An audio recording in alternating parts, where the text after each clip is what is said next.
ஆண்டவரும் நிச்சயமாக இயேசு கிறிஸ்து நாமத்தினாலே உங்களை வாழ்த்துக்கிறேன். கர்த்தர் நல்லவராக இருக்கிறார். இந்த கால வேளையில் ஏசியா தீர்க்கதரிசி 38வது அதிகாரத்தில் ஒரு சில வசனங்கள் வாசித்து ஒரு சில காரியங்களை அறிந்து கொள்வோம். எசேக்கியா ராஜாவை குறித்து தெரியும். இந்த மனுஷன் மன உத்தமமாய் நடந்து வாழ்ந்த மனுஷன். 37வது அதிகாரத்தில் ஜனங்களுக்காக கர்த்தரிடம் விண்ணப்பம் பண்ணி மன்றாடின ஒரு மனுஷன். அந்த மனுஷனுக்கு பாருங்கள், 38 நாட்களில் எசேக்கியா வியாதிப்பட்ட மரணத்துக்கு ஏதுவாக இருந்தான். அப்பொழுது ஆமோத்சின் குமாரனை ஏசியா என்னும் தீர்க்கதரிசி அவனிடத்தில் வந்து அவனை நோக்கி, நீர் உமது வீட்டு காரியத்தை ஒழுங்குபடுத்தும், நீர் பிழைக்க மாட்டீர், மரித்து போவீர் என்று கர்த்தர் சொல்கிறார் என்றார். அப்பொழுது எசேக்கியா தன் முகத்தை சுவர்புறமாக திருப்பிக் கொண்டு கர்த்தரை நோக்கி, கர்த்தாவே, நான் உமக்கு முன்பாக உண்மையும் மன உத்தமமாய் நடந்து உமது பார்வைக்கு நலமானதை செய்தேன் என்பதை நினைத்தலும் என்று விண்ணப்பம் பண்ணி எசேக்கியா மிகவும் அழுதான். நான் உண்மையும் உத்தமமாய் உமக்கு முன்பாக இருந்தேன் என்பதை அறிந்திருக்கிறேன் என்று அழுகிறார். சுவர்புறமாக திரும்பி அழுகிறார். உடனே கர்த்தர் சொல்கிறார், பாருங்கள் செய்கிற காரியம். அப்பொழுது ஏசியாவுக்கு உண்டான கர்த்தருடைய வார்த்தை, நீ இப்போ எசேக்கியாவுக்கு உன் தகப்பனாகிய தாவீதின் தேவனாக இருக்கிற கர்த்தர் சொல்லுகிறது என்னவென்றால், உன் விண்ணப்பத்தை கேட்டேன், உன் கண்ணீரை கண்டேன், இதோ உன் நாட்களோட 15 வருஷம் கூட்டுவேன். எனக்கு அது என்ன நடந்தது?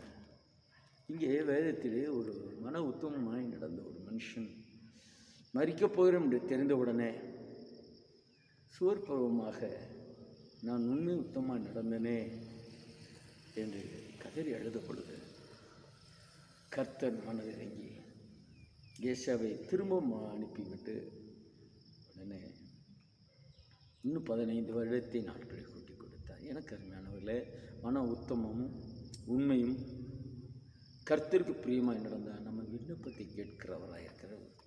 நீதிமொழிகள் 28:9 வேதம் சொல்கிறது, வேதத்தை காலத்தை தன் செவிலை திருப்பன்ற மன்றாட்டு அருவருப்பு என்று. நம்முடைய செவம் கேட்கப்பட வேண்டுமான் உத்தமம், கர்த்தருக்கு முன்பாக உத்தமம், மனுஷனுக்கு முன்பாக மாயையாக இல்லை, மாயக்காரரை போல அல்ல, கர்த்தருக்கு முன்பாக மன உத்தமமாக இருக்க வேண்டும். எசேக்கியா இருந்தார். அவர் வாழ்நாளை 15 வருடம் கர்த்தர் அதிகரித்து கொடுத்தார். அந்த தெய்வம் இன்னும் உயிரோடு இருக்கிறார். இப்பொழுதும் நாம் உண்மை உத்தம் மன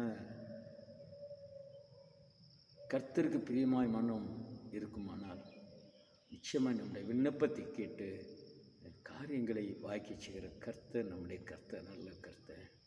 சோர்ந்து போன வேலையோ பலவீனமோ நாசமோசங்களோ உங்களை மனம் மடிவாக்குகிற கிரியைகளோ மன உளைச்சலோ உங்களுக்கு என்ன நேரிட்டாலும் கர்த்தர் நிச்சயமாய் மனதிறங்கி மன உத்தமமாய் நடந்திருக்கிறோமே, கர்த்தருக்கு பிரியமாய் நடந்திருக்கிறோமே, கர்த்தருக்கு பிரியமாய் ஊழியம் செய்ததை அவர் நாம நிமித்தமாய் பிரயாசப்பட்டதை மறக்கிறதுக்கு அநீதி உள்ள தேவன் அல்லவே. எனவே எனக்கு அருமையானவர்களே, கர்த்தர் நிச்சயமாய் மன உத்தமமாய் நடக்கிற நம்முடைய விண்ணப்பத்தை கேட்டு பதில் கொடுக்கிறவராக இருக்கிறார். அந்த தெய்வத்தை எப்போதும் அண்டி இருப்போம், மன உண்மையும் உத்தமமாய் நடப்போம். கர்த்தர் பெரிய காரியத்தை ஒரு சின்ன நிச்சயமாக இறக்கம் பண்ணுறோம். எசேக்கியா மன உண்மையும் உத்தமமாக இருந்தது. நான் 15 வருடம் கூட்டி கொடுத்த தேவன் இப்பொழுது பார்த்து கொண்டிருக்கிற அநேக உண்மையும் உத்தமமாக இருக்கிறவர்களே கர்த்தர் நீ ஆயுசு நாட்களை கூட்டி தருவதற்காக நன்றி செலுத்துகிறோம். ஒவ்வொருவரையும் ஆசை நாமத்தினாலே எனக்கு அறிஞர்களே, கர்த்தர் உங்களை ஆசிரிப்பாராக. ஒவ்வொரு மாதமும் முதல் வெள்ளிக்கிழமை இரவு சோகமும் 3வது சனிக்கிழமை உபவாச விடுதலை வாசிக்கிறோம். வந்து பிள்ளை சூனிய கட்டியம் மந்திரவாத கிரியர்களுக்காக விசேஷமாக ஜெபிக்கப்படும். வாரங்கள் இணைந்து செவிப்போம். கர்த்தர் நிச்சயமாக பெரிய காரணங்கள் நிச்சயமாக எங்களுக்காக செபித்துக் கொள்ளுங்கள். இவ்வளோ சுவத்தோட்டம் சிறுமலை பால் பண்ணி பஸ் ஸ்டாப் சிறுமலை ரோடு 2 பாறை திண்டுக்கல் என்கிற இந்த ஸ்தலத்திலே நடக்கும். கர்த்தர் உங்களை ஆசீர்வதிப்பார்.